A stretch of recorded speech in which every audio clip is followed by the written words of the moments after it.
Management వాళ్ళే చూసుకుంటారు. మనమేమి దాని గురించి ఏమి చెప్పే పని లేదు. ఎందుకురా అంటే చిన్న పిల్లలు గన ఉంటారు గదా! వాళ్ళు మీరు చేసే కొంతమంది లేడీసు కొంచెం బ్యాడ్‌గా చేస్తున్నారండి. దయచేసి మానుకోండి. వ్యూస్ కోసమో లేదంటే వేరే వేరే కోసమో మీరు అనవసరమైన పెద్ద సమాజాన్ని వేరే ట్రాప్‌లోకి తీసుకొనెళ్తున్నట్టుంటుంది.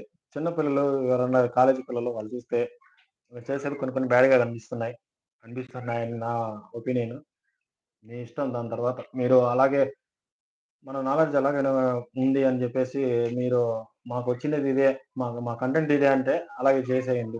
మేమేం చేయలేము. మా వల్ల మేము గూడా యూట్యూబ్ వాళ్ళే చూసుకుంటారు అవన్నీ. మనమేం చెప్పే పనిలే. కానీ చెప్తున్నాం అంతే. కొన్ని కొన్ని వీడియోలు కొన్ని లైవ్‌లు చేస్తుంటారు వాళ్ళ కోసం. చాలా బ్యాడ్‌గా చేస్తున్నారండి ఈ లైవ్‌లు. చూసుకోండి కొద్దిగా మీరు లేడీస్ మీరు. అందరూ లేడీస్ కాదు. కొంతమంది బానే చేస్తున్నారు. కొంతమంది మాత్రం కొంచెం వల్గర్‌గా పోతుంది. సో, కాబట్టి అలా చేయకండి. చాలామంది చిన్న పిల్లలు మొబైల్‌లు గన పట్టుకొని తిరుగుతున్నారు.